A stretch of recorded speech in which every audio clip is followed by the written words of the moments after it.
Le 27 janvier, à la table de la fonderie, Souricel viendra présenter son association, qui est un système de services et d'échange local. Et la cigogne, donc la monnaie locale du sud d'Alsace et de Mulhouse, viendront dire où ils en sont parce que l'association sera créée tout bientôt. Donc on va passer à la deuxième phase du projet et on voudrait donner des nouvelles. Donc nous allons animer une soirée le 24 février 2016. Je vais parler de mon expérience zéro déchet depuis un an et aussi réfléchir quelle est la place de l'homme dans cette société de surconsommation et pourquoi on surconsomme tellement de nos jours. Il y aura donc un aspect anthropologique et un aspect aussi expérimental sur comment aujourd'hui réduire ces poubelles.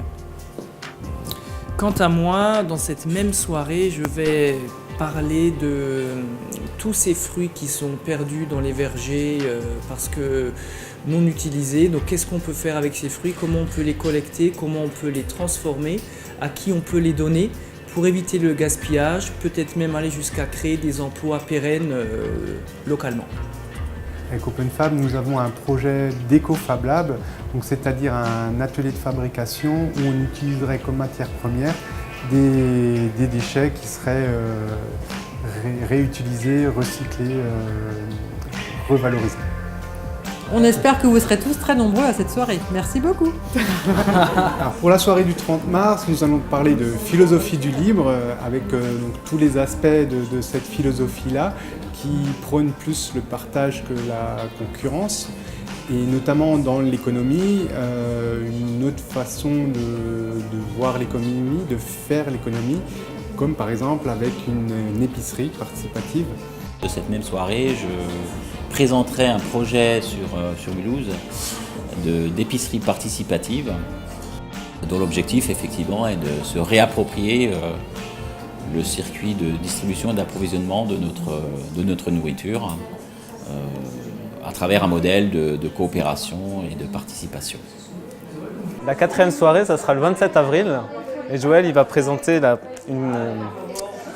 une soirée dont le thème sera la présentation sociale des sortants de prison. Donc le 25 mai, ça sera Nicolas Nafziguer qui viendra présenter le revenu de base et il sera accompagné d'Antoine. Vas-y. Voilà, je serai là pour présenter le principe des monnaies libres, qui est une alternative à notre système monétaire basé sur la monnaie dette, voilà, tout simplement. Et le revenu universel est une conséquence un petit peu de cette philosophie de la monnaie libre.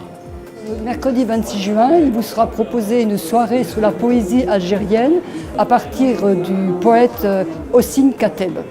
Voilà, donc c'est aussi la découverte de l'Algérie à travers la poésie. Le 28 septembre, il y aura une soirée sur le vivre ensemble et la laïcité, bien que ça risque encore d'être raffiné au niveau de la date. Le but, c'est que dans une société où les uns passent à côté des autres, où les uns rejettent les autres, il faut redécouvrir les vraies valeurs de la laïcité et découvrir aussi que les gens ont des richesses et des diversités qu'il s'agit tout simplement de valoriser pour après aussi découvrir nos ressemblances et de se rendre compte qu'on n'est peut-être pas des barbares, qu'il n'y a pas des barbares d'un côté et les bons de l'autre, mais qu'il y a des gens qui sont appelés à vivre ensemble et à se serrer les coudes au lieu de jouer les coudes. Donc Valérie Borer, ATD Carmonde.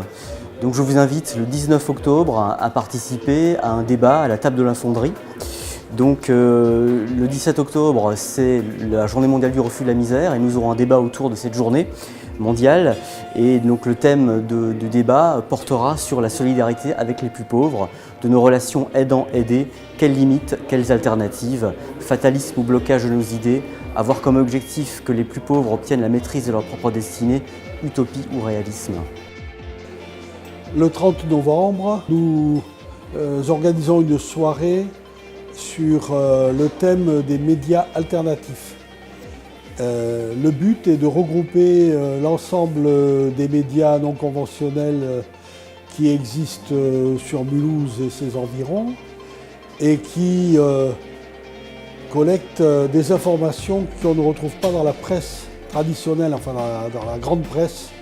On va essayer de créer une synergie entre tous les médias qui ne se contentent pas de l'information basique.